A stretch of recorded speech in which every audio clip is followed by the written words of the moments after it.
Olá, Podosfera, eu sou o professor Adriano Viaro e esse é mais um episódio do BateCast, sempre um oferecimento de Great Job Comunicação que vocês encontram no Instagram ou por greatjobcomunicação.com.br. O meu convidado de hoje chama-se Leandro Marim Santos, mas é muito mais conhecido nas redes sociais pela página História no Pente, com grande repercussão no Instagram, já teve uma grande repercussão no Twitter, mas embora tenha muito seguidor, está um pouco parado, eu também vou conversar com ele sobre essa questão da opção pelo Instagram, mas eu acredito que por História no Pente muita gente conhece. Meu amigo Leandro, tudo bem? Opa, Viara, tô bem sim. Para mim é um prazer estar batendo esse papo aqui com você. E, cara, é muito bom a gente poder conversar, trocar essa ideia sobre as novas formas da gente estar divulgando, falando sobre história. Inclusive, uma dessas formas novas, né? Aqui no podcast, o podcast é um jeito novo também de divulgar e se falar, debater, não só história, mas vários outros assuntos importantes. E tô nessa caminhada aí com o meme, cara, há muito tempo, desde 2016. Pois É, então, Leandro, eu queria justamente começar por aí perguntando para ti assim, se o meme ele surge na tua vida antes ou depois do início do curso em História, como é que se deu essa ideia de memetizar a história? Porque tem um contexto, tem um elemento, perdão, dentro dos teus memes, que ele é um elemento didático por natureza e muito utilizado por nós professores, sobretudo da área de humanas, que é a analogia. Né? Nós sim. utilizamos muito a analogia como uma forma didática de fazer com que um aluno que tem 15, 16 anos hoje, para ele entender alguma coisa que aconteceu na antiguidade ou no século XIX, a gente compare com alguma coisa de hoje e com isso torna-se mais palatável para ele entender. Então a gente faz isso em sala de aula, mas a partir do momento que tu faz com o meme e tu não tem um meme que seja igual aos outros memes no que diz respeito à estética, tu criou a tua estética dentro do meme, eu queria que tu me falasse então, para começar, três coisas. Quando que começa a tua relação próxima com o meme? De onde que surge a tua ideia de transformar isso num espaço? E como que tu construiu o teu público? Se tu conseguir amarrar tudo isso numa primeira resposta para a gente começar o bate-papo. Dá sim. Então, o meme, ele surge na minha vida de uma maneira bem espontânea. Foi em 2016, eu estava fazendo pré-vestibular e o interessante é que eu estava fazendo pré-vestibular online. Eu acho que isso, que era mais barato, mais prático, era o que cabia no meu bolso. Naquela época o vestibular online não era algo famoso, hoje em dia é bastante, né, mais por causa da pandemia. Uhum. Mas em 2016 era algo que estava começando a engatear ainda. E, cara, eu tive contato com um tipo de educação que eu nunca tinha visto antes. O professor de cursinho, ele geralmente é uma pessoa bem descontraída, é uma pessoa que sempre tenta levar o conteúdo para o lado do humor, porque como é muito conteúdo, acaba ficando maçante. Então, para poder dar uma descontraída, o professor, geralmente, ele conta a história da vida dele, ele faz alguma piada com a aula, com a matéria. Então, inclusive, para você ser professor de cursinho, tu tem que ter essa pegada descontraída, enfim. Eu não tinha tido acesso a isso na minha vida, desde que eu comecei a estudar. Então, para mim era algo muito novo. E quando eu digo que ter feito o cursinho online contribui muito, porque, por exemplo, nessa época, 2016, é a época que a gente tem um boom dos memes, porque o meme é algo muito mais antigo que isso, né? É muito mais antigo que 2016. Só que, pelo menos aqui no Brasil, o meme em 2016 ele começa a tomar um formato e você olhar para uma parada e falar, isso aqui é um meme. Antigamente não era uma coisa muito bem definida. E aí, cara, nessa época tinha a página Sul-America Memes, que era nas páginas, né, uma das páginas de memes mais famosas do Brasil, se pá, do mundo.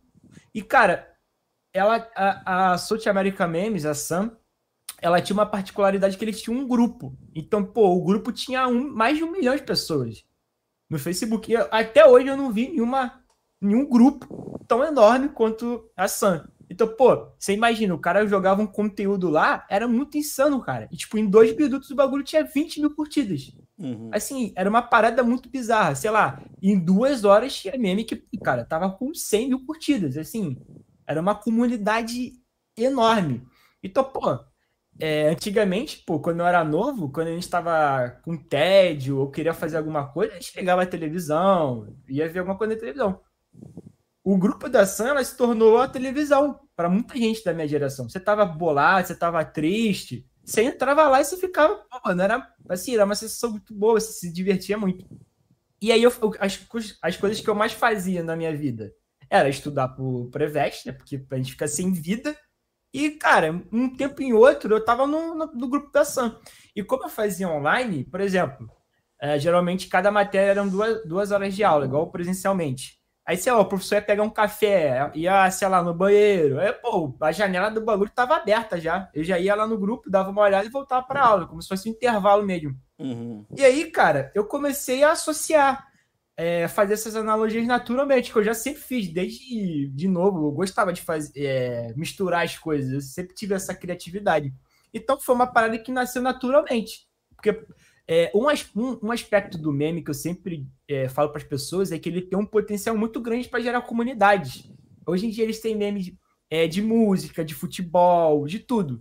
Então, por exemplo, quando a gente usa uma roupa, a gente está querendo passar uma mensagem para uma pessoa sobre aquilo que a gente está usando. Então, quando você compartilha um meme, quando você faz o meme e posta, você também está querendo passar uma mensagem para uma pessoa. Então, para mim, como naquele momento a história era algo muito importante, eu fazia memes de tudo, mas muito de história também. Eu fazia memes com situações do meu cotidiano, com amigos e tudo mais, mandava para eles, eu mandava os memes de história também, que eles curtiam. E ele falou, pô, faz uma página, faz um canal no YouTube, porque na época o que estava em alta era canal no YouTube, mas não tinha muito a ver comigo. Eu fiz lá, eu fiz a página. E assim, cara, realmente nasceu de uma maneira muito natural para expressar algo que eu gostava, que era a história. E, cara, o que veio depois disso aí foi, eu nunca poderia ter imaginado a quantidade de coisas que eu aprendi, a quantidade de coisas que aconteceu envolvendo meme. Foi uma parada que saiu do meu controle, assim. Por exemplo, quando eu fiz a página, ela demorou muito para crescer. Mas quando ela cresceu de uma vez só. Assim, em um ano teve 700 mil curtidas, né? 700 mil seguidores no Facebook. E aí eu comecei a ver que estava acontecendo um monte de coisa. Eu comecei a ver que tinha professor usando meme na aula. Eu comecei a ver que eu estava começando a gerar debate. Pô, nessa época não tinha grupo de história assim, com uma viagem mais progressista, não tinha, mano. Era só direita, só direita, só direita. Então, quando eu vi, por exemplo, eu tava com o meu grupo com 20 mil pessoas, na época que eu fiz, tipo, 5 meses depois de ter feito o grupo, já tinha 20 mil pessoas, que a galera debatendo. Então, eu comecei a criar um espaço, assim, e foi uma parada muito natural. E numa época que, pô, a direita dominava a internet. Né? Então, e, pô, teve vários outros desdobramentos aí que eu não conseguiria imaginar. E tomou vários outros caminhos depois também, né? Agora tu tocaste num ponto que é interessante, que é também uma diferença da região sudeste, sobretudo do Rio de Janeiro, aqui para o Rio Grande do Sul. No Rio Grande do Sul, o campo da história, o campo da historiografia, ele é praticamente de domínio das causas progressistas e do viés de esquerda. Praticamente. Sempre, a gente pode dizer assim que o bloco de resistência no campo das ideias no Rio Grande do Sul está na área de ciências humanas. Tá? Por quê? Porque o Estado ele é caracteristicamente nem conservador, ele é reacionário. E ele é reacionário não pelas diferenças do reacionarismo com o conservadorismo, mas pela total ignorância desses reacionários sobre o que é de fato ser conservador. Eles não sabem o que é ser conservador. Então, por isso que eles são reacionários, porque eles não têm nem ideia, né? Por exemplo, o Stuart Mill ia se revirar no túmulo quando eles dizem que são liberais ou coisa desse tipo. Então, a gente tem essa resistência. Porém, quando eu comecei a minha vida na história, quando eu me deparava com alguma fonte nacional de viés conservador, vinha do centro do país. Daquilo que a gente chama de centro do país, que é o centro econômico, que é o Sudeste, né? Então, isso para mim era uma coisa muito louca. Eu pensava assim, mas como é que pode um historiador ser reacionário? Isso para mim era uma novidade. E aí eu comecei a me deparar com alguns nomes. Por exemplo, tem um que morreu agora há pouco tempo, aí da UFRJ, como é que é o nome dele? O Manolo Florentino. Manolo. Né? Morreu há pouco tempo. O Manolo Florentino, em se tratando de história afro-brasileira, perto do que nós produzimos no Rio Grande do Sul, ele é um reacionário, neoliberal, ultradireitista. Tá? Então, e um nome que construiu uma certa credibilidade dentro da UFRJ, chegou inclusive a presidir a Fundação Rui Barbosa, não sei se ainda estava quando faleceu. Então, tu me traz essa questão que é interessante da questão do progressismo, do reacionarismo, né, do conservadorismo e tudo mais. Mas daí eu te pergunto assim, a gente sabe que quando a gente fala de analogia, e eu acho impossível falarmos de meme sem falar em analogia, né? Então quando a gente fala de analogia, a gente sabe que, deixando de lado a questão da analogia como uma ferramenta linguística, como uma figura de linguagem, mas trabalhando a analogia como o que alguém precisa para trabalhar a analogia, a gente percebe que a pessoa não basta ela querer trabalhar com analogia. Tu falou que tu faz isso desde muito cedo, eu também faço isso desde muito cedo. Não basta querer, tu tem que ter algumas coisas que são fundamentais. Primeiro, tu tem que ter um domínio vocabulário, tu tem que ter conteúdo, repertório, e tu tem que ter mais do que isso, tu tem que ter algo que, por incrível que pareça, não é de domínio público, tu tem que ter raciocínio lógico.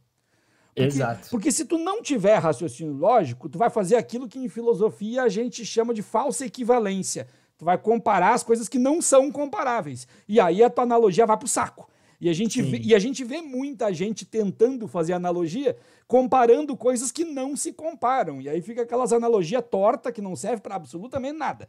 Então, amarrando isso aqui, porque o que importa nesse programa é te ouvir, não me ouvir, eu já falei demais, né? Mas amarrando isso aqui, passando a bola para ti, eu digo assim, qual é o processo que torna-se mais evidente para ti no teu trabalho na página? É a forma com que a analogia surge, porque isso é quase que uma inspiração poética, ou o resultado quando tu vê as pessoas utilizando o teu meme ou até aprendendo melhor a partir do teu meme. O que é mais importante para ti, a tua criação ou o resultado da tua criação? Olha, cara, essa é uma pergunta boa. Geralmente, eu já dei um monte de entrevista, né? Geralmente as pessoas fazem umas perguntas que são meio óbvias, mas essa pergunta eu gostei muito, porque até eu nunca tinha parado para pensar nisso. E se bem que inconscientemente eu penso. Cara, eu acho que a parte mais importante de você fazer um meme, eu acho que é a inspiração. E eu acho que porque, assim, eu acho que é a coisa mais engraçada do meme, além do plano do meme, de você usar a imagem, é justamente você encaixar coisas ali que não tem nada a ver com a imagem. Eu me lembrei aqui de um meme que foi muito compartilhado, e eu gostei muito dele, que era o meme do Thanos, que ele fica equilibrando, né, a adaga, e ele fala assim, perfeitamente igual. Não sei se é exatamente isso que ele fala, mas ele fala que tá equilibrado. E aí eu me lembro que eu vi aquilo, e nessa época eu fumava, né? E é engraçado demais como essas coisas vêm na nossa cabeça. Eu me lembro que naquela época, e eu tinha acabado de ver o filme, eu tava em casa, né? Aí eu tava fumando, e aí eu vi esse meme, cara, e mais cedo eu tava conversando com um amigo sobre Guerra do Paraguai, de como que, pô, As questões do Guerra do Paraguai, de que, pô, como houve a questão do massacre, né? Que, pô, até o Duque de Caxias falou, o Duque de Caxias, né? Que era um genocida, né? Falou, porra, Dom Pedro, tá, acho que já deu, né? Daqui a pouco a gente vai estar matando criança. E aconteceu tudo o que aconteceu. E aí, cara, eu vi aquilo e veio instantaneamente na minha cabeça o meme do Thanos de um lado. O genocídio que o Brasil fez no Paraguai. E no outro, eu coloquei os cigarros paraguaios, né? Que hoje em dia matam muitos brasileiros, né? O Gift. Sim. E aí eu botei, de um lado, os brasileiros que mataram, né, os paraguaios. E no outro, os paraguaios matando os brasileiros com cigarro do Paraguai, né? Então, assim, são coisas completamente diferentes, mas que dentro dessa lógica do meme, ela se encaixa, né? E aquilo foi muito compartilhado, e aí muita gente, assim, é engraçado do meme, né? Essa questão da reação das pessoas, porque a pessoa chega, muita gente falando assim, pô, não entendi. Assim, muita gente que fala, pô, eu achei engraçado, mas eu não entendi, né? O que o Brasil fez lá no Paraguai e tal. Eu acho que uma coisa curiosa do meme é que quando você, por exemplo, tem meus seguidores e pá, né? E aí quando eu posto uma parada e muita gente vê outras pessoas rindo, comentando, falando, pô, esse aqui eu gostei muito e tal, e ela não entende, ela meio que se sente mal, sabe? Ela olha assim e fala, pô, não entendi. E aí o que ela faz? Como ela se sente mal e ela quer entender, ela pesquisa, ela vai lá e pesquisa, né? Então, o que acaba acontecendo é que o meme, né, faz a pessoa ir pesquisar sobre um assunto para ela poder entender e para ela poder rir. Então, eu acho que o curioso do meme, né, cara, é porque, diferente da tirinha, né, assim, a gente sabe que, pô, tirinha, né, foi uma parada que fez muito sucesso. Só que, assim, a tirinha, eu vendo, assim, de hoje em dia, a tirinha era algo que fez sucesso, mas ela era algo muito restrito. Porque, por exemplo, se você fosse fazer uma tirinha da Mafalda, você poderia falar sobre qualquer tema, mas ia continuar sendo uma tirinha da Mafalda. Por exemplo, eu fiz um meme sobre a Guerra do Paraguai, né, e sobre a situação dos cigarros paraguaios aqui no Brasil, com o Thanos, pô. Com uma foto do Thanos. Eu poderia fazer qualquer outra coisa. Você pode falar qualquer coisa. Qualquer filme, série, qualquer coisa mesmo, cara. Uma imagem, sei lá, cara, uma pintura de 2 mil anos atrás. Daria pra fazer. Então eu acho que o meme, ele faz tanto sucesso porque ele tem, né, essa versatilidade de você pegar qualquer imagem e fazer daquilo um meme. E, por exemplo, a imagem do Thanos, ela fala sobre Guerra do Paraguai, isso é nada, né? Ela fala sobre o que é para ela falar. Mas eu acho que a coisa mágica do meme é você poder pegar algo que é uma coisa e transformar em qualquer outra coisa. E é isso que faz ela ser famosa. Porque, por exemplo, Thanos, olha, a galera ama Vingadores, né? Hoje em dia, né, existe muita gente que ama Marvel. Então, eu não vou para outros exemplos. Eu fiz outro dia um meme com Naruto. E aí, cara, teve um cara que comentou assim, muita gente, pô, eu só li, né? Só prestei atenção no que tu colocou, porque eu coloquei um textinho na legenda, porque tinha o Naruto. Então, pô, a pessoa parou o tempo da vida dela para ler a parada só porque tinha o Naruto, né? Então, eu acho que hoje que o meme, né, ele vai muito além da tirinha justamente por causa disso, né? E hoje em dia existem vários tipos de memes, cara. É uma coisa que tá evoluindo muito rápido. E aí você falou que da questão sobre não ser fácil, não é mesmo, porque eu vejo muita gente que quer começar a fazer um trabalho com meme, só que a pessoa não consegue entender que existe uma coisa na internet chamada hype, né? Que é o que basicamente movimenta tudo na internet. Então, por exemplo, isso fica muito evidente em época de BBB. Aconteceu uma coisa hoje. Eu fui lá, fiz o meme sobre o que aconteceu. Postei. Pô, deu 30 mil curtidas no Twitter. Pá. Se eu fizer amanhã, já vai dar 15. Se eu fizer depois de amanhã, já vai dar 10. Se eu fizer uma semana depois, vai dar 1.000 curtidas, sabe? Então, a dinâmica hoje em dia da internet, ela é muito rápida. Eu acho que as pessoas não conseguem entender muito isso, né? Essas dinâmicas. Você falou uma coisa importante, que é o vocabulário, né? Eu acho que hoje em dia entender o vocabulário da internet é indispensável para fazer meme. Porque se você usar determinadas gírias ou palavras que não se encaixam muito dentro desses vocabulários das gerações mais novas, o meme também não vai virar. Assim, é tudo, cara. É estética, são os nomes que você usa, é tudo. É um conjunto de coisas que você tem que entender, né? Então, eu acho que hoje em dia eu posso até te dizer com tranquilidade que fazer memes é uma profissão, porque tem gente que eu conheço gente, né? Por mais que eu não trabalhe com isso, já me ofereceram, inclusive. Eu conheço gente que trabalha para político fazendo meme, para partido ou para político específico. Eu conheço gente que faz meme para empresas privadas, grandes empresas, inclusive, para Ponto Frio, enfim. Eu conheço gente que faz meme voltado, pensando para um ponto mais educativo, além de mim, né? Eu também faço, essa é a minha especialidade. Eu tenho, mas, assim, eu conheço gente que faz meme por exemplo, canais de esporte interativo. Eu conheço gente que faz meme para músico, por exemplo. Tem um músico famoso, Luan Santana. O cara vai lá, contrata um cara que sabe fazer meme para fazer meme dele, para alavancar ele nas redes sociais.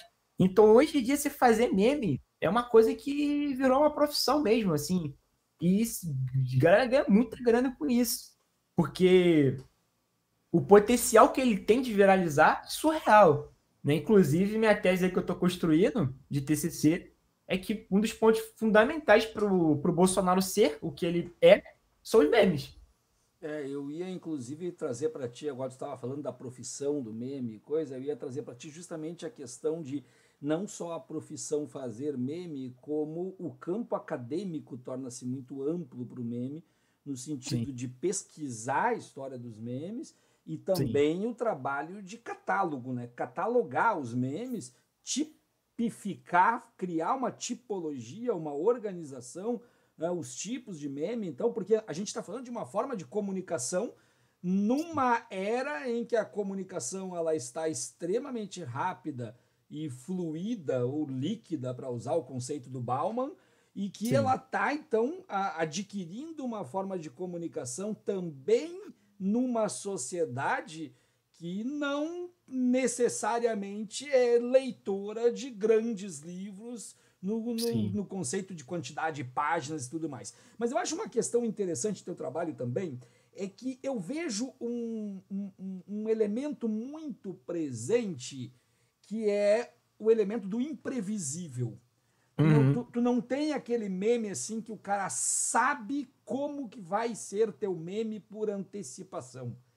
Sim, Nós temos algumas coleções de meme na internet que sim. tornaram-se praticamente previsíveis.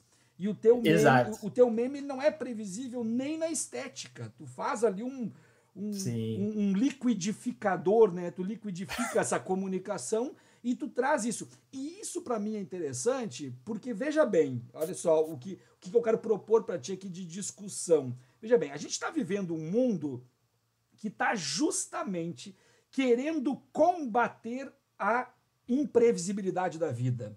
Isso é verdade. Se a gente for pegar, por exemplo, os coaches, pegar terapias breves, tudo mais, o que estão querendo fazer? Estão querendo fazer com que a vida deixe de ser imprevisível, que ela passe a ser previsível para que o ser humano seja o dono da razão, o dono da sua vida, o senhor dos seus problemas, e que ele consiga os 5 passos para ser feliz, os 10 passos para ficar rico, os 15 passos. Então, quando tu tenta dizer para o ser humano que é só ele jogar para o universo, que o universo conspira a favor.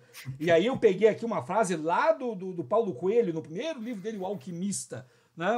Que ele nem sabia que isso ia virar frase dos coaches. Quando tu diz isso, tu tá cometendo uma tolice de querer dizer que a contingência da vida ou o aspecto randômico da vida pode deixar de existir, o que é um absurdo porque a vida é contingente, a vida é aleatória, a vida é imprevisível, e tu trabalhas muito bem com a imprevisibilidade, porque além de tu trazer a analogia, que é didática por natureza, tu trazer o humor, vamos dizer assim, não é psicodélico, o teu humor é idiosincrático, uma estética idiosincrática, tu ainda consegue fazer com que as pessoas não consigam ter uma previsão do que vai vir no próximo meme. Eu tô louco ou isso existe no teu trabalho? Pô, cara, esse aqui pra mim é das melhores entrevistas que eu fiz, porque isso que você tá falando é totalmente verdade. E eu acho que existe também uma questão eu acho que isso já é algo meio que da minha geração caminhando pro. Eu tô no meio, sabe? Tem a sua geração, né? Tem a minha, e eu tô no meio do que tá vindo aí. Né? Eu acho que eu percebo realmente que as pessoas elas têm esse apreço para tentar ter o controle da vida. Eu acho que isso a gente vê isso em todo lugar mesmo, né? A gente vê isso nos coaches, né?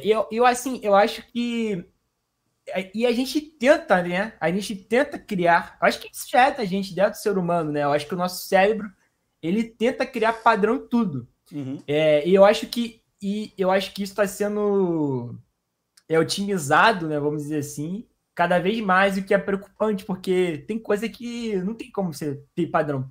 E aí, curioso, né? Porque tem meme, cara, que eu faço e falo, porra, esse meme aqui, às vezes, é óbvio que a maioria das vezes isso acontece. Mas, tipo, tem meme que eu falo, pô, esse aqui vai ser bom. E dá bom. Mas tem meme que eu falo, pô, esse aqui vai ser bom e é uma merda. Não vai, sabe? Não vai pra frente. E tem meme, cara, teve um meme, um dos memes mais curtidos que eu postei no Twitter. É muito curioso. Eu simplesmente postei e falei, porra, isso aqui não vai dar em nada. Vai dar em nada. Aí fui tomar banho, né? Tava na faculdade, fui almoçar, fui tomar banho. Aí pra faculdade, né? Eu olhei assim no Twitter e vi, ele bombou pra caralho. E eu olhei e falei, mano, caralho, que porra é essa? Isso é até um pouco, dá um pouco até de, vamos dizer assim, de ansiedade, porque quando tu posta uma parada na internet, ou ela viralizou porque todo mundo gostou, ou ela viralizou porque tu falou uma merda ali, sinistro, o nego tá em cima de tu. Então eu olhei e falei, o que aconteceu? E fui ver, a galera gostou muito, muito pra caralho. Mas que isso? Isso não, tipo, pra mim não é algo tão bom a ponto de ter essa reação. E, cara, tomou assim, foi insano. Porra, foi compartilhado por gente famosa pra caralho, MC, da rádio, um monte de gente. Falei, cara, que loucura, mano. E é isso que você falou, uma parada da imprevisibilidade. E, tipo assim, esse rolê que você falou, da galera não saber o que eu vou compartilhar, isso aí que acaba a gente tendo uma complexidade, né? O meme, ele começa, eu acho que a partir de 2019, ali, 2018, o meme, ele começa a tomar uns rumos assim, sabe? Tipo, antes a gente tinha, acho que quase tudo na vida é assim, né? O rock nasceu. O rock, porra, aí depois veio um tipo de rock, aí nesse tipo vem mais dois, desses dois viram 20, né? E assim, né? Tudo, né? Não existe. Dificilmente a gente encontra algo, né? Até historiografia, né? A historiografia. Hoje existe vários tipos, né? De você. Existem várias maneiras de você construir uma historiografia. E aí, cara, o meme ele começa, eu acho que em 2018, a tomar uns caminhos assim, por exemplo. Esse meme existe um meme um tipo de meme que geralmente é um shitpost, é uma merda postagem que os caras chamam. Que os caras pegam uma coisa que muito aleatória, porque o meme ele por si só já é um pouco aleatório. Só que os caras levam isso a um nível muito alto, sabe? E postam uma parada, por exemplo, vou abrir aqui a página, eu postei um meme, deixa eu ver aqui, do Goku, do Dragon Ball, com o boné do MST, e falei uma coisa aleatória sobre nazismo, sabe? Pai, joguei. E realmente, não dá pra você saber que eu iria fazer isso. Então, hoje em dia, existem vários tipos de memes e eu acho que também isso está muito ligado à geração. Por exemplo, tem meme que eu posto e a pessoa fala assim, cara, não entendi porra nenhuma. Só que, tipo, ela não consegue ver que realmente é essa a intenção, sabe? Sabe? Tipo, mas isso não tem sentido. A graça não é ter muito sentido. E aí, eu começo a ver que começa a existir, né, um choque de gerações. No meme, antigamente não tinha isso. Hoje em dia já tem. Então, tipo, tem um meme que eu posto que o cara olha e fala assim, pô, isso aqui é uma parada de... É o famoso cringe, né? O famoso cringe. Isso aqui é um tipo de meme mais antigo, né? Aí eu posto um tipo de meme mais atual, que é esse, né? Mais imprevisível. E aí o cara mais antigo ele fala, pô, mas eu não entendi, não consegui entender, sabe? E aí, cara, fica complicado, porque, por exemplo, eu quero ter um público, por exemplo, eu quero ter um público novo, né, para chegar, porque essa sempre foi a minha intenção, mas eu também quero ter um público mais velho, né, um público de professores, os caras poderem entender aquela parada e levar para sala de aula. E aí que começa a ficar complicado, porque, pô, se eu faço muito isso aqui, o cara que é mais velho vai olhar e falar, pô, não estou mais entendendo e vai sair. Se eu faço uma parada muito pro cara mais velho, a pessoa mais nova fala, não tô gostando tanto, isso aqui já não é muito... Isso aqui não é uma parada mais antiga, já não tem muita graça, né?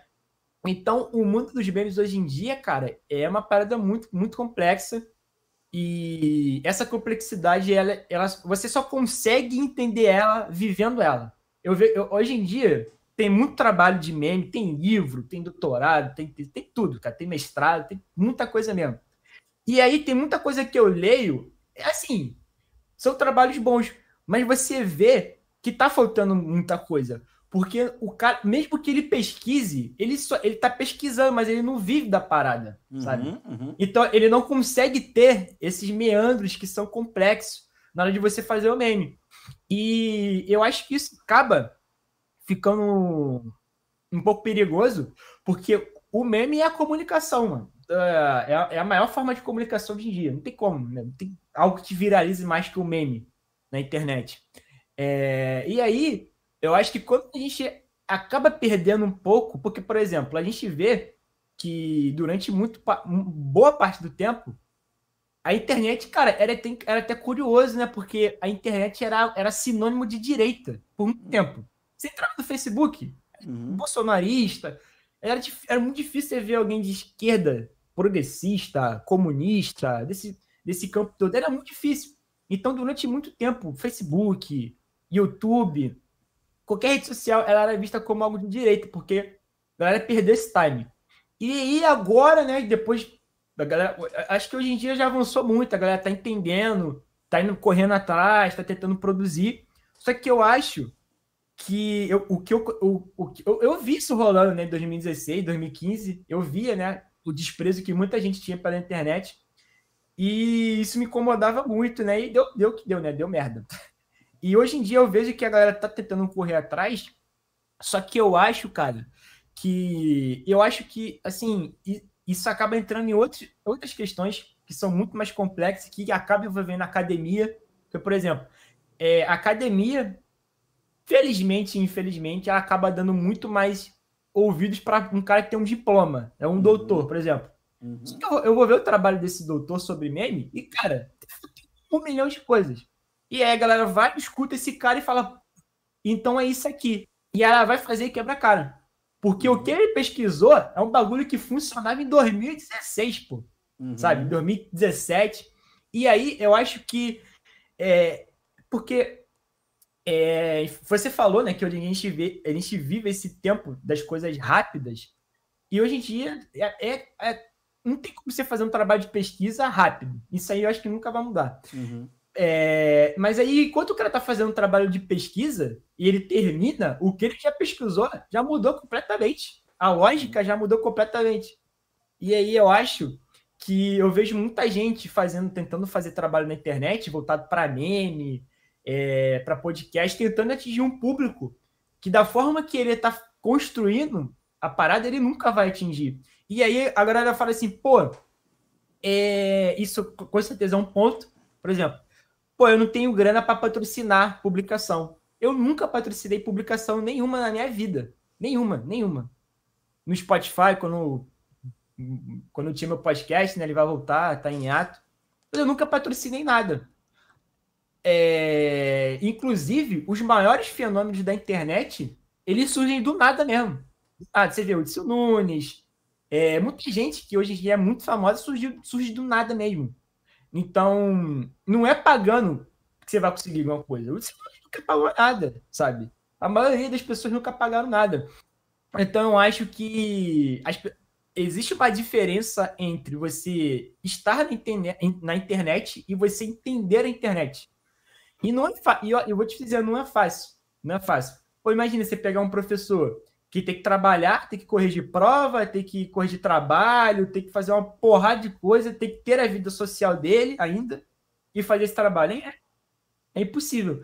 Então, é por isso que a gente vê que hoje em dia, somando-se isso que eu falei agora com a questão que eu falei anteriormente, faz com que a gente não veja muitos professores tendo trabalhos do tamanho, por exemplo, do Eduardo Bueno na internet. E aí, isso é um problema muito grave. É um problema muito grave. E acho que dificilmente, na lógica que a gente está hoje, a gente resolve isso. Vai ter que mudar muita coisa. Mas é que eu te falei. Quando mudar, já vai estar em outro rolê, sabe? Já vai estar em outra parada. E aí a gente vai estar atrasado. Parece que é um looping de atraso. Avançou, mas, pô, mano, já tá muito mais avançado. Aí avança, aí, sabe? É difícil. Mas eu acho, na verdade, que essa nova era, vamos dizer assim, que alguns chamam de era modernidade líquida, o George Forbes, o brasileiro, vai chamar de Terra 2, o Byung-Chul Han vai chamar de Sociedade do Cansaço, né? E assim vai ter várias definições. Essa era, ela exige mecanismos de comunicação compatíveis com a velocidade dela. Não tem como ser diferente.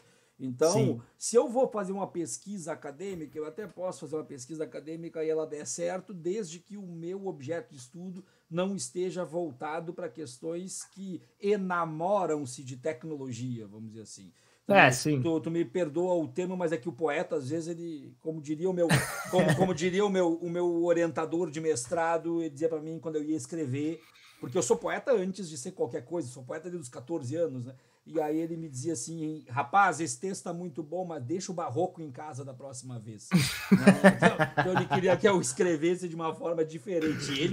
Ele um marxista ortodoxo de repercussão internacional, Dr. Mário Maestre, muito produtor de livros da escravidão e tudo mais. Mas daí o que eu quero te dizer é o seguinte, assim, ó, tem uma questão que é curiosa para mim, pelo seguinte, eu tenho a minha inspiração poética, tu tem a tua inspiração memética, a inspiração, ela é a inspiração, só o objeto que ela atua é diferente.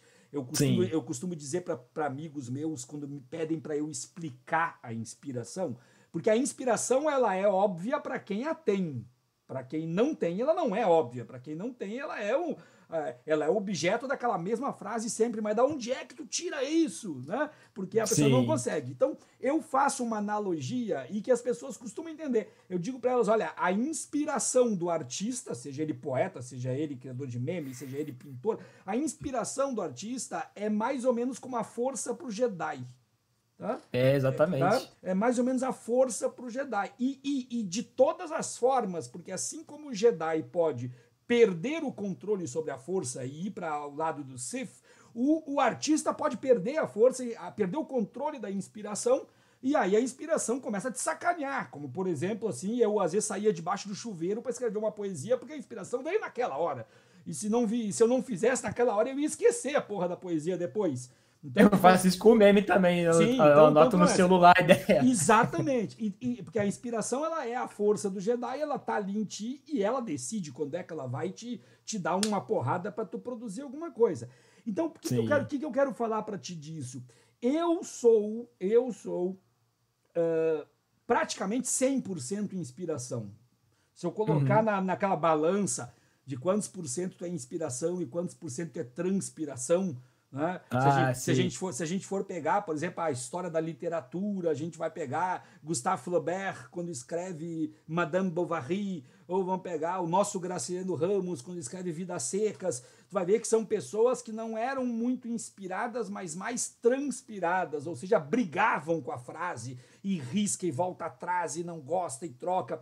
O Graciliano Ramos tem os originais dele manuscritos com furos de cigarro, porque ele se irritava com a palavra que ele tinha colocado e de raiva ele furava com cigarro e coisa. Então, pessoas que vão fazer aquela mudança do romantismo para dizer que a inspiração não existe, o que existe é fruto do trabalho somente. Eu discordo porque eu sou praticamente inspiração. O que eu quero dizer com isso? É que às vezes eu faço uma poesia, um poema, ou um texto, uma crônica, as pessoas pegam e dizem assim, nossa, mas ficou muito bom, quanto tempo tu levou para fazer isso? Eu digo 5 minutos. E ninguém acredita.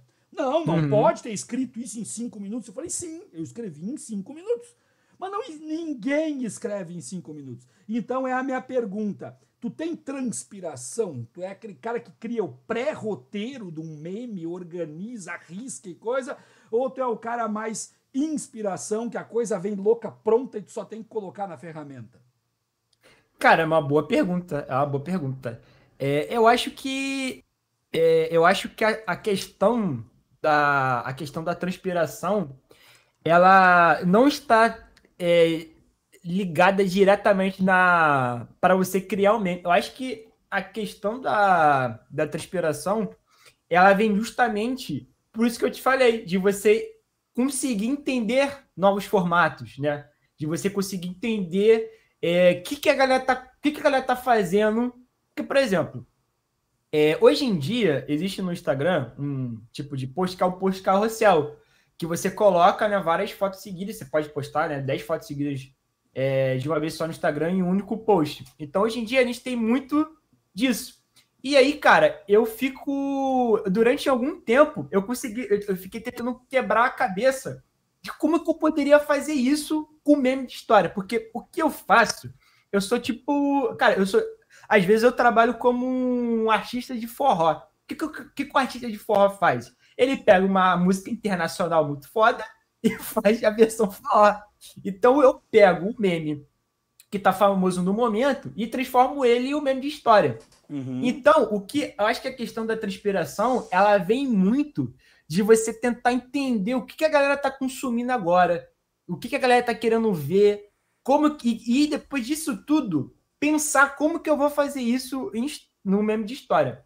Depois que eu consigo entender mais ou menos o que a galera tá querendo ver desse novo formato de meme, aí, cara, como a parada eu já moldei o formato da parada, eu consigo criar várias coisas. Aí eu vou criando um monte de coisa.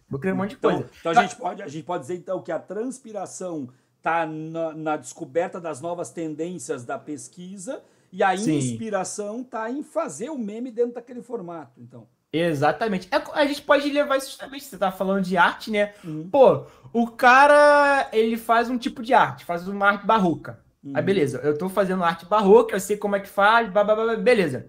E aí, sei lá, eu quero fazer uma parada mais naturalista. Mas o que é o naturalismo? Aí o cara vai lá, o cara vai ver, aí vai estudar estética, vai estudar, né, a questão toda envolvendo o naturalismo. Aí quando ele entender o que é o naturalismo, ele entendeu o que é o naturalismo, vai falar, porra, agora eu vou pintar um quadro naturalista. É basicamente isso, sabe? A gente tá sempre... O cara que faz meme, ele tá diariamente tentando entender o que é aquilo, de onde vem aquilo, por que aquilo é engraçado, como que aquilo pode fazer sentido, porque o meme, cara, o meme não é só você pegar e fazer. O meme, ele tem que fazer sentido, ele tem que ser engraçado. Se ele tem... eu tenho uma coisa aqui pra fazer o meme, a pessoa vai e faz, mas fala, pô, não é engraçado. Ele faz sentido, mas não é engraçado. E às vezes, ele é engraçado, mas não faz sentido, sabe? Sei lá, você, por exemplo, eu fazer uma piada, um meme assim, pô, sobre o Brasil ter trocado o Acre, ter comprado o Acre por 2 cavalos. Isso não é verdade. Isso é mentira, isso é uma fake news histórica. O meme pode ser engraçado, mas ele não vai fazer sentido porque é a fake news, sabe? Então, a gente caminha muito. Então, o meme ele tem que ser engraçado, ele tem que ser verdade. Tem que ter existido aquilo. Então, cara, o meme, ele é uma figura, assim, não é qualquer um que faz, é uma parada é uma parada é complexa, é complexa. Assim, se você quer, por exemplo, eu posso postar um meme engraçado, ele vai viralizar, mas ele vai ser mentira. É óbvio que eu não quero que isso aconteça, porque eu me preocupo, né, com isso. Eu não quero que as pessoas compartilhem fake news. Então, isso entra em outra questão que você falou, né? De, por exemplo, eu tenho muita ideia de meme, e hoje em dia esse processo ele vai ficando cada vez mais complexo. E por conta do podcast, e das lives, eu tenho contato com pessoas, por exemplo, como você. Por exemplo, eu quero fazer o meme sobre alguma coisa envolvendo a Guerra dos Farrapos. Porra, eu vou falar com o Victor, vou mostrar pra ele, vou mostrar, porra, viado, o que tu acha desse meme aí? E eu já fiz isso, inclusive, Sim, né? Eu já te mandei. Então, hoje em dia, né, eu fico muito feliz de poder ter contato com pessoas como você, porque acabam me ajudando. Por exemplo, hoje eu fiz um carrossel sobre a história dos Estados Unidos, com alguns memes sobre os Estados Unidos. Eu mandei para um cara que, porra, meu parceiro, cara de doutorado, morou anos nos Estados Unidos. O cara falou, pô, tu podia mudar isso, tu podia botar aquilo. E aí, porra, também tem meus amigos, né, do podcast. O Diego, ele tem mestrado, tá quase terminando o doutorado em educação. Ele fala assim, pô, mas tu poderia mudar aquilo, tu poderia dar um toque naquilo. Tu poderia refazer dessa maneira e tudo mais. Então, pelo menos, eu tenho muito, eu tomo, assim, por mais que eu tenha muito cuidado, eu vou errar, né? Porque não tem como. Eu costumo dizer, por exemplo, às vezes, você tá dando aula e você tá escrevendo no quadro e o aluno fala, pô, professor, você escreveu aquela palavra errada. Eu falei, ih, caralho. Ou então você troca algum conceito pelo outro. Eu falei, o aluno corrige, às vezes você mesmo vê depois de tempo. Então, às vezes, você pode postar uma coisa na internet também com algum erro, só que não dá para corrigir, né? No quadro você vai lá e você apaga e você corrige. Mas eu tomo muito cuidado mesmo. Infelizmente, isso é uma coisa que nem todo mundo toma, né? Porque, como você é um poeta, né? E as pessoas gostam, pelo visto, da sua poesia, você conta uma poesia para uma pessoa e você gosta, né, daquela reação, tipo, porra, o cara gostou do meu poema, porra, sou foda. E o cara que faz meme tem muito isso também. Sim. Quando o cara posta uma parada e tem like pra caralho, o cara fala, porra, sou foda, o cara tá curtindo meu conteúdo. Então, às vezes, a pessoa... Eu já vi isso acontecer com muita gente. O cara não se preocupa no que ele tá compartilhando, porque o único objetivo dele é ter essa satisfação de ver a galera curtindo. Né? Isso é preocupante, né? Porque isso é muito prejudicial. Hoje em dia a gente vê, né, que uma fake news ali, uma coisinha ali, de pouco em pouco a gente enche o papo, né? E de pouco em pouco essas coisas levaram, né, o Bolsonaro a ser presidente. Exatamente. Não foi do nada. Não foi do nada. Foi uma coisinha ali, uma ali, até que fudeu hoje. A gente tem antivacina aqui no Brasil, uma coisa que nunca existiu. Né? Pelo menos, né, sabe? Eu tenho tia que não quer tomar vacina. Então, eu tento tomar muito, ao máximo, cara. Eu falo mas isso aqui, o que tu acha? E aquilo ali. Eu tento tomar esse cuidado. Muita gente, infelizmente, não toma. Bom, olha só, tu falaste algumas questões que são fundamentais, e aí eu te digo assim, ó. Eu, às vezes, até acho que eu extrapolo nessa questão de ser só inspiração, mas eu não consigo ir contra isso porque eu sempre fui assim na minha vida. Então eu vou te dizer assim, ó, por exemplo, as minhas entrevistas, como essa entrevista que eu estou fazendo contigo, eu não planejo nenhuma pergunta. Eu não faço nenhum roteiro. Assim que é bom. Eu também. Eu não faço absolutamente nada. Na nossa live, também eu não planejei nenhuma, só fui perguntando. Pois é, então, eu vou vendo os interesses que vão sendo gerados, as curiosidades. Aí o cara vem dizer assim, ó, paga tanto para uma oficina para criar o roteiro do seu podcast. Eu digo, poxa vida, cara, vem aprender storytelling para o seu podcast. Eu falei, cara, até acho que para algumas pessoas é importante. Mas isso iria me amarrar. Por exemplo, eu em 2016 fui paraninfo de uma turma de ensino médio e aí a diretora do colégio disse assim para mim, onde é que está o teu discurso da formatura? E eu disse para ela, não tem, né? Como assim discurso? E ela se apavorou comigo, tá, mas na hora que tu for chamado como paraninfo, o que tu vai falar? Eu falei, eu vou discursar. Sabe o cara que ele fala... Então, eu vou discursar. E a Dilma vai discursar o quê? Eu falei, não sei. Se eu dou aula para essa gurizada há 3 anos, se eles estão comigo há 3 anos, e eu subir naquela porcaria daquela tribuna e eu não tiver nada para falar, então eu mudo de carreira. Entendeu? Cara, que é exatamente isso, mano. Então, é exatamente carreira, isso. porque eu sou sentimento, eu sou inspiração. Mas daí, como a gente está caminhando para o final da nossa conversa, eu quero então fazer a pergunta que é a pergunta de ouro, né?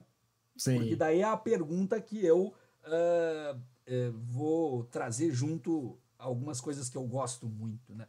Leandro, existe alguma parte da história do Brasil que é mais memetizável?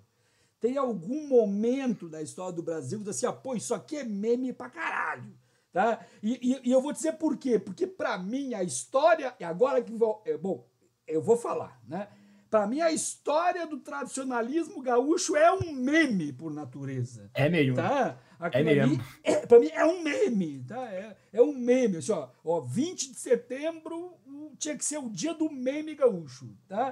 Então eu pergunto pra ti, existe alguma parte da história do Brasil ou da história mundial que diz assim, ó, isso aqui não tem nem que se esforçar para fazer meme, porque isso aqui já escorre meme pelos livros, ou não existe isso? Cara, eu tô até aqui procurando, eu me lembro que eu fiz um meme com as informações que você tinha me passado na live que a gente fez. Eu lembro, eu vi esse meme. Sim. Então, e deu bom pra caraca, deu um puta engajamento. Isso porque eu postei no Instagram, se eu tivesse postado no Twitter. Assim, cara, com certeza tem coisas que são muito mais fáceis de você fazer meme. Geralmente com coisas que as pessoas já conhecem. Então, você viu como que é uma parada difícil. Você fazer meme de história, imagina, você querer divulgar uma parada, né? Porque, pô, a galera não sabe muita coisa de história do Brasil. Mas, ao mesmo tempo, você tem que fazer um meme sobre uma coisa que você quer divulgar, mas que a pessoa não sabe. Então, é muito difícil. Então, o que eu tento fazer ao máximo é me equilibrar em temas que as pessoas gostam muito e vai dar engajamento e com coisas que as pessoas não conhecem tanto ou não conhecem. Aí eu fico me equilibrando nessas coisas. Mas o que eu tenho percebido, e com certeza é por conta do momento que a gente vive, é que o período da história que mais dá para fazer meme é a ditadura militar. Cara, se eu postar qualquer coisa da ditadura, vai dar. Por exemplo, eu fiz um meme com uma base sobre a questão que a gente fez na live. Inclusive, eu tô vendo aqui que eu até te marquei aqui no post. E deu aqui 14 mil curtidas. A mesma base, eu fiz outro meme sobre ditadura, que deu 32 mil. Ou seja, mais do que o dobro. Então, eu acho que muito por conta do momento que a gente vive, hoje em dia, cara, meme de ditadura militar vai dar bom. Vai dar bom. Vai dar muito bom. Então, eu acho que hoje em dia... E é muito curioso, né? Porque eu acho que é uma coisa que pouco se fala. Porque as pessoas acham que o meme, ele necessariamente é para você rir. Não é, pô. O meme é uma forma de linguagem. Ele é engraçado, a maioria das vezes. Mas, às vezes, ele também serve para ser crítico. Ou os dois juntos, né? Um meme engraçado crítico. Por exemplo, tirinha. Tem tirinha que é engraçada. Tem tirinha que vai fazer você rir. E aí, a tirinha é engraçada? A tirinha é uma tirinha, é um gênero. Então, quando eu falo assim, pô, faço meme, por exemplo, sobre o racismo. Aí o cara vai pensar, porra, mas ele tá fazendo meme sobre racismo? Não, eu tô fazendo uma crítica usando o meme, sabe? Então, o meme, ele tem, né, essa versatilidade. Então dá pra você... Pô, tem meme que você vê, você fica triste, mano. Tem meme, e é muito curioso, né, cara? Essa linha entre o que é engraçado e o que é triste. Tem sentimento que você sente vendo meme que você não sabe nem explicar. Não existe definição. Talvez os gregos tinham, né? Porque, porra, para falar de amor, os caras tinham 10 mil palavras diferentes para falar dos tipos de amor. Talvez os gregos teriam uma palavra para definir. Porque tem coisa que eu vejo que aquilo, não tem como explicar. É uma parada que é engraçada, é uma parada que é triste, tá misturada ali, sabe? E cabe a você interpretar. Tem muito meme que eu posto E eu acho que isso é a questão da previsibilidade que você falou. Tem parada que eu posto e fica difícil para a pessoa saber o que eu tô falando, o que eu tô dizendo com aquilo. E aí gera uma série de interpretações. Ah, mas ele falou aquilo. Não, ele falou aquilo. Não, mas ele claramente falou. E aí eu vejo no comentário as pessoas brigando. E, obviamente, eu só falo o que eu quis dizer depois de muito tempo, né? Que é engraçado ver as pessoas reagindo e comentando sobre aquilo. Essa questão é interessante, porque olha só, uma vez em Porto Alegre, eu moro em São Leopoldo, fica 30 quilômetros de Porto Alegre, dá 40 minutos de trem. Tá? Mas uma vez em Porto Alegre, me convidaram para ir num colégio, que nesse colégio as crianças crianças e adolescentes iam fazer uma exposição com algumas poesias minhas. E inclusive fazer desenhos que representassem aquela poesia, até porque há muitos anos eu me aventurei em escrever algumas poesias um pouco mais lúdicas que representavam a minha infância. Então acabaram trazendo à tona alguma discussão em sala de aula. E aí depois que as crianças fizeram tudo, óbvio que eu me emocionei, vi as crianças mostrando os desenhos que fizeram, agradecendo e tudo mais, lendo algumas poesias. Mas depois disso eu fui para um bate-papo daí com os professores, para conversar com os professores sobre a questão da poesia, etc, etc. E aí uma professora de literatura, de letras, ela começou a analisar as minhas poesias. Aí ela trouxe a corrente literária tal, a corrente literária tal, as referências em Luiz de Camões, as referências em Fernando Pessoa, e eu ficava pensando assim, nossa, mas como foi que eu não pensei nisso antes? Sim. Porque não tem nada a ver com o que eu escrevi, e a mulher enxergou na minha obra correntes literárias e coisas, e tendências, escambau. E aí, quando acabou tudo, ela me perguntou assim, então agora, depois da minha explanação, eu queria que o senhor me explicasse nessa poesia como foi que o senhor trabalhou essa referência de Pessoa com Camões, com Florbela Espanca e coisa tal. Comecei... E eu peguei o microfone, cara, e fiquei pensando assim, mas agora eu vou frustrar essa professora, né? O que eu vou dizer? Daí eu falei assim, professora, a senhora quer saber mesmo? Quero. Eu falei, ainda bem que não tem nenhum aluno aqui, estamos só entre professores. Sabe como é que eu fiz essa poesia? Ela como? Eu peguei o meu celular, eu abri o meu bloco de notas, eu estava dentro do trem indo trabalhar e eu vi uma pessoa sentada lendo jornal, aquilo me inspirou e eu escrevi em 5 minutos, fechei o celular e continuei a viagem. E ela quis ficar braba comigo. Ela disse, não, o senhor tá, com isso o senhor está atacando o conceito de poesia e de coisa. Eu falei, bom, então a senhora me desculpe, mas é assim que eu crio. Isso é tão escroto, né, cara? Exatamente. Querer te colocar numa caixinha, não existe isso, gente. Eu falei, só me desculpa agora, se existe no meu texto referências de outros autores, eu posso ter absorvido por inércia, por osmose, né? Posso ter, porque a gente não pensa tudo puro, a gente vive numa sociedade. Então, mas eu não peguei a obra desses caras e li nem as correntes literárias e agora eu vou fazer um roteiro e vou criar. Meu amigo, foi uma satisfação falar contigo e eu quero que tu dê um alô final aí pro pessoal. Pô, cara, a satisfação foi minha, tanto que eu nem vi passando 1 hora. Eu acho que essa aqui foi... com certeza o melhor bate-papo que eu fiz sobre o meu trabalho. É muito bom, cara. Eu acho que a parte que eu mais gostei do nosso papo foi que você fugiu do óbvio, sabe? Você mas pô, e aí? E pra fazer meme? Você tem alguma inspiração? Não sei o que. Não, você perguntou coisas que eu nunca tinha, coisas que nem eu mesmo tinha pensado sobre o que eu faço. Então, eu fiz que nem a professora fez comigo. Você me provocou reflexões, e isso é muito maneiro, né? Então, acho que um papo é bom quando ele é assim, né? Tipo, pô, totalmente fora da curva, né? Eu acho que, inclusive, é muito bom a gente falar, né, para quem tá ouvindo, que acho que as melhores coisas são as coisas que não são planejadas. Então, se você ficar tentando planejar, tentar prever, sabe? É igual bagulho de rolê, né? Os rolê, a saída que a gente dá. Quando a gente marcando 2 meses de antecedência, chega lá, às vezes é ruim, é chato. E uma coisa que surge do nada, um convite, às vezes é a melhor coisa que você fez aí na vida. Eu coloquei no Twitter agora há pouco que a vida é contingente, randômica e que o resto é papo de coach. Não tem Isso como mesmo. ser diferente. Eu conversei com o Leandro Marim Santos, o História no Pente do Twitter e do Instagram. Eu sou o professor Adriano Viário e esse foi mais um episódio do Batcast. Compartilhem o Batcast, assinem o Batcast, ajudem a fortalecer esse canal. Tchau, tchau!